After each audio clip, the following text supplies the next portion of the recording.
बुद्धिमान विद्यार्थियों, आज हम पढ़ रहे हैं बाजार दर्शन। पद्म भूषण जैनेन्द्र कुमार द्वारा लिखित यह पाठ आपको क्या क्या सिखाएगा, आइए देखिए। आप साहित्यकार जैनेन्द्र कुमार की रचनाओं के विषय में बता पाएंगे, रचनाकार के उपभोक्तावादी दर्शन पर टिप्पणी कर पाएंगे, गांधीवादी चिंतन दृष्टि का उल्लेख कर सकेंगे, जीवन में बाजार की उपयोगिता के विषय में बता सकेंगे, बाजार की सार्थकता और निरर्थकता की परस्पर तुलना कर सकेंगे, बाजार जाने पर मानव मन की स्थितियों के बारे में बता सकेंगे और बाजारवाद की अवधारणा को अपने शब्दों में स्पष्ट कर सकेंगे। इतना कुछ सिखाने वाला यह पाठ बाजार दर्शन आपको 3 भागों में पढ़ाया जाएगा, जिसके अंतर्गत पहले भाग में संपूर्ण पाठ का सारांश जो हम इस भाग में पढ़ रहे हैं, ताकि पाठ में निहित सभी तत्वों का आपको सही सही बोध हो सके। दूसरे भाग में आप इस पाठ का आधा अंश पढ़ेंगे और समझेंगे, और तीसरे भाग के दौरान इसी पाठ का अवशिष्ट अंश आपको पढ़ाया और समझाया जाएगा।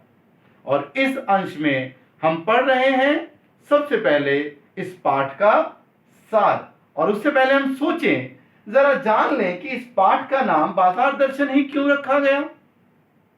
आप सोच रहे होंगे, मन में सोचें क्यों रखा गया। बाजार तो आप सभी जाते हैं, परंतु आज आप जिस बाजार का दर्शन करेंगे ना, वह कुछ अलग ही होने वाला है।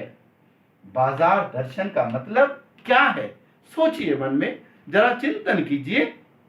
हमें बाजार जाने से पहले कौन सी सावधानी रखनी चाहिए? तो आइए इन सभी प्रश्नों का उत्तर पाने के लिए हम करते हैं बाजार दर्शन। तो बाजार दर्शन करने के लिए आप देख रहे हैं ये चित्र जो आपको बाजार की सैर करा रहा है। आपको ये देखते ही मन कर रहा है कि मैं यह भी ले लूं, मैं वह भी ले लूं। इसी प्रकार इन सभी वस्तुओं को देखकर आपका मन करता है, ललचाता है आपका मन कि क्यों ना मैं इन चीजों को अपने पास समेट लूं, खरीद लूं इनको मैं। ऐसे ही ये सारे बाजार की वस्तुएं आपको अपनी ओर बुला रही हैं, खींच रही हैं। इस बाजार दर्शन के साथ हम आइए पाठ के लेखक श्री जैनेन्द्र कुमार के विषय में जानते हैं। तो जैनेन्द्र कुमार जी का परिचय हम सबसे पहले प्राप्त करेंगे। पद्म भूषण जैनेन्द्र कुमार, इनका जन्म 1905 में अलीगढ़ उत्तर प्रदेश में हुआ और निधन हो गया इनका सन 1990 में। आप हिंदी में प्रेमचंद के बाद सबसे महत्वपूर्ण कथाकार के रूप में प्रतिष्ठित जैनेन्द्र कुमार का योगदान बहुत व्यापक और वैविध्यपूर्ण रहा है। उपन्यास और इनकी रचनाओं के विषय में देखें, आपके उपन्यास हैं परख, अनाम स्वामी, सुनीता, त्यागपत्र, कल्याणी, जयवर्धन, मुक्तिबोध इत्यादि। और इनका कहानी संग्रह है वातायन, एक रात, दो चिड़िया, फांसी, नीलम देश की राजकन्या, पाजेब आदि। विचार प्रधान निबंध संग्रह है इनके प्रस्तुत प्रश्न, जड़ की बात, पूर्वोदय, साहित्य का श्रेय और प्रेय, सोच विचार, समय और हम इत्यादि। और अब हम इनकी रचनाओं को जरा देखें वो कैसी दिखती हैं। और इनके पुरस्कार हैं, पद्म भूषण पुरस्कार इनको मिला हुआ है, जो भारत का तृतीय सर्वोच्च सम्मान है। साहित्य अकादमी सम्मान मिला हुआ है इनको, और भारती पुरस्कार इनको मिला हुआ है। और इनकी रचनाओं पर आप गौर करेंगे, ये इनकी रचनाएं हैं प्रतिनिधि कहानियां, पूर्वोदय प्रकाशन से जैनेन्द्र कुमार की जाह्नवी, और ये है अपना अपना भाग्य, और जैनेन्द्र कुमार का त्याग पत्र। आगे चलते हैं हम और देखते हैं इनकी रचनाओं के बाद इनकी साहित्यिक विशेषताओं के बारे में। जैनेन्द्र कुमार ने अपने उपन्यासों व कहानियों के माध्यम से हिंदी में एक सशक्त मनोवैज्ञानिक कथाधारा का प्रवर्तन कर दिया, एक नई कथाधारा शुरू कर दी इन्होंने। और इनकी पहचान अत्यंत गंभीर चिंतक यानी विचार करने वाले के रूप में रही है। इन्होंने सरल और अनौपचारिक अर्थात जिसमें बहुत ज्यादा फॉर्मेलिटीज नहीं है ऐसी शैली में समाज, राजनीति, अर्थनीति और दर्शन से संबंधित गहन अर्थात गहरे विचार प्रधान प्रश्नों को सुलझाने की कोशिश की है। ये गांधीवादी विचारधारा से प्रभावित थे। इन्होंने गांधीवादी चिंतन दृष्टि का सरल व सहज उपयोग जीवन जगत से जुड़े प्रश्नों के संदर्भ में भी किया है। ऐसा उपयोग अन्यत्र कहीं और दुर्लभ ही मिलता है, जैसा बाजार दर्शन और इनकी अन्य रचनाओं में मिलता है। इन्होंने गांधीवादी सिद्धांतों जैसे सत्य, अहिंसा, आत्मसमर्पण इत्यादि को अपनी रचनाओं में मुखर रूप से अभिव्यक्त किया है। इनकी भाषा शैली, जैनेन्द्र जी की भाषा शैली अत्यंत सरल है, सहज व भावानुकूल है। जैसा भाव वैसी ही भाषा। आप पढ़ेंगे देखेंगे, बड़ी मजेदार भाषा है इनकी, जिसमें तत्सम शब्दों का प्रयोग बहुत ज्यादा हुआ है, परंतु तद्भव और उर्दू फारसी भाषा के शब्दों का प्रयोग अत्यंत सहजता के साथ इन्होंने किया है। वो शब्द ऐसे समा गए हैं कि पता ही नहीं चलता कि इन्होंने जानबूझकर डाले हैं या स्वाभाविक रूप से वो डल गए हैं। अब इस कविता का प्रतिपाद्य क्या है, ये भी परीक्षा में प्रश्न आ जाता है कि प्रतिपाद्य अर्थात इस कविता की आत्मा क्या है, सार क्या है। कई दशक पहले लिखा गया यह लेख आज भी उपभोक्तावाद अर्थात कंज्यूमरिज्म व बाजारवाद को समझाने में बड़ा ही बेजोड़ है। जैनेन्द्र जी अपने परिचितों, मित्रों से जुड़े हुए अनुभव बताते हुए यह स्पष्ट करते हैं कि बाजार की जादुई ताकत मनुष्य को अपनी ओर खींच लेती है और अपना गुलाम बना लेती है। यदि हम अपनी आवश्यकताओं को ठीक ठीक से ना समझें तो बाजार का उपयोग अगर हम उस ढंग से ना करें तो फिर बाजार का लाभ हम नहीं उठा सकते, और आवश्यकता समझ के करेंगे तो बाजार का लाभ उठा सकेंगे। इसके विपरीत बाजार की चमक दमक में फंसने के बाद हम असंतोष, तृष्णा और ईर्ष्या से घायल होकर सदा के लिए बेकार हो सकते हैं। लेखक ने कहीं तो दार्शनिक अंदाज में तो कहीं किस्सागो की तरह अपनी बात समझाने की कोशिश की है। इसी क्रम में इन्होंने केवल बाजार का पोषण करने वाले अर्थशास्त्र को अनीति शास्त्र बताया है। बड़ी अच्छी, बड़ी जबरदस्त इन्होंने एक भावना, एक नई बात रखी है, क्योंकि अर्थशास्त्र अनीति शास्त्र है अगर वो लूट खसूट का नियम बताता है।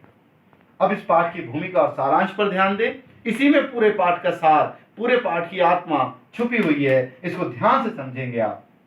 बाजार दर्शन पाठ बाजार के आकर्षण एवं बढ़ती बाजारों प्रवृत्ति पर कटाक्ष करने वाला एक मनोवैज्ञानिक ललित निबंध है, जो चिंतन प्रधान होने के साथ साथ उपदेशात्मक है और प्रतीकात्मक शैली में लिखा गया है।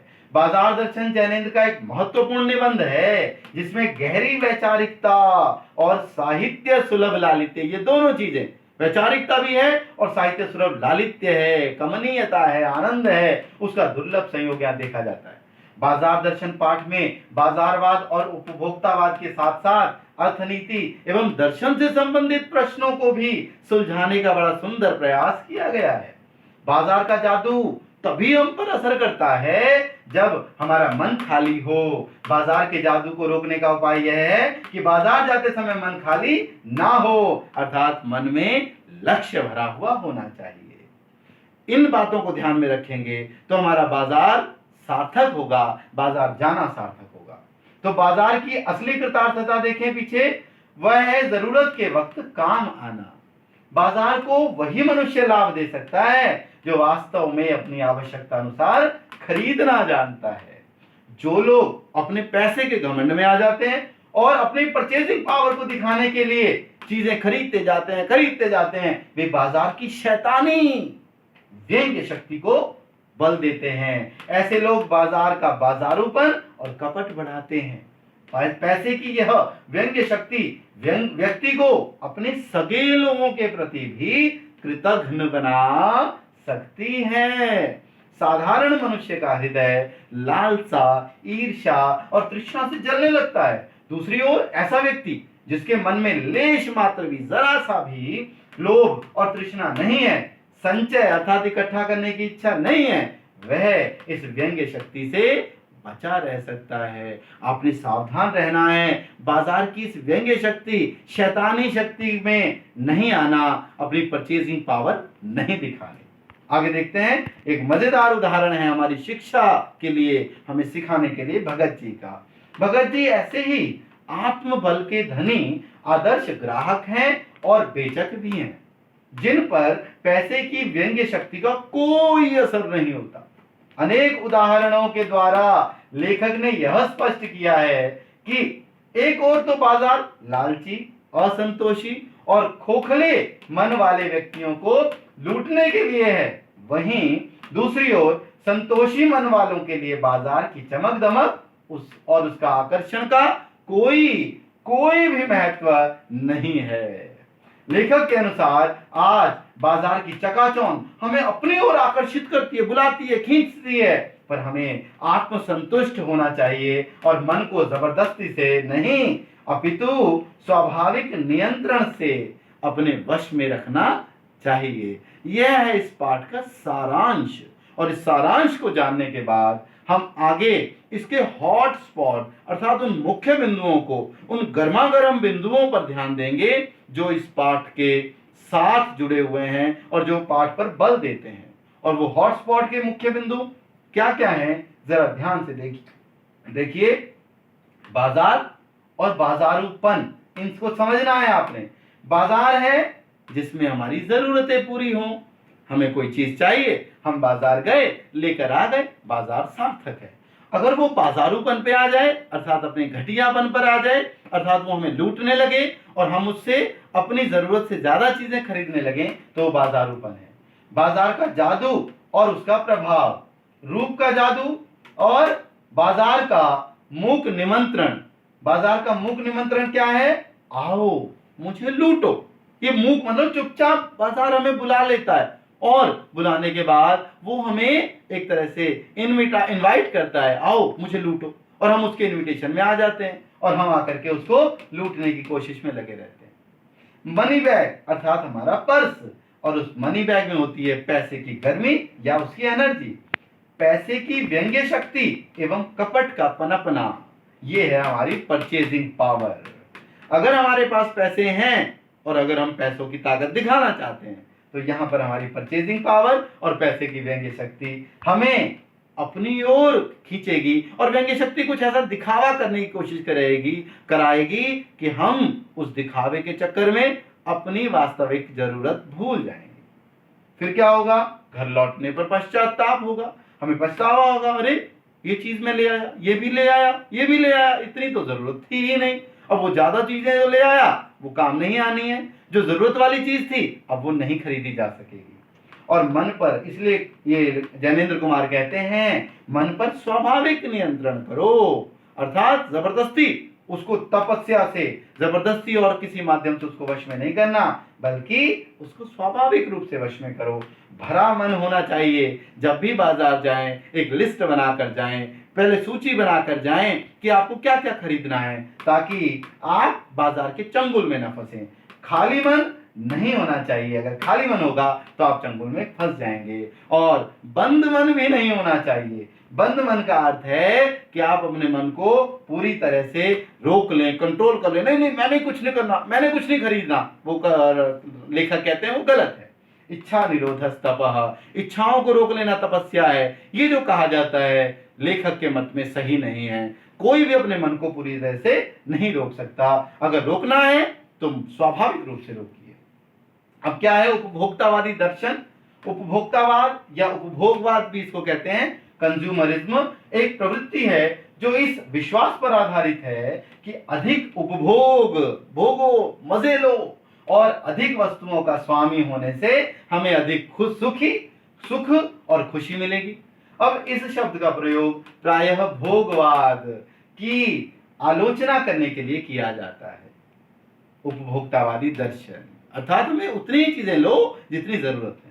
गांधीवादी चिंतन दृष्टि क्या है? यह दर्शन आध्यात्मिक, नैतिक, राजनैतिक, आर्थिक, सामाजिक, व्यक्तिगत और सामूहिक इत्यादि कई स्तरों पर मौजूद है। इसके अनुसार एक तो पहला, आध्यात्मिक या धार्मिक तत्व और ईश्वर इसके मूल में रहते हैं। मानव स्वभाव को मूल रूप से सद्गुणी होना चाहिए और सभी व्यक्ति उच्च नैतिक विकास और सुधार करने के लिए सक्षम हैं। इसके साथ आगे बढ़ते हैं हम और देखते हैं इसका अवधारणा प्रवाह चित्र, और प्रवाह चित्र को देखकर हम समझेंगे कवि लेखक की रचनाओं को। इनके उपन्यास हैं परख, अनाम स्वामी, सुनीता, त्यागपत्र, कल्याणी, जयवर्धन, मुक्तिबोध, विवर्त।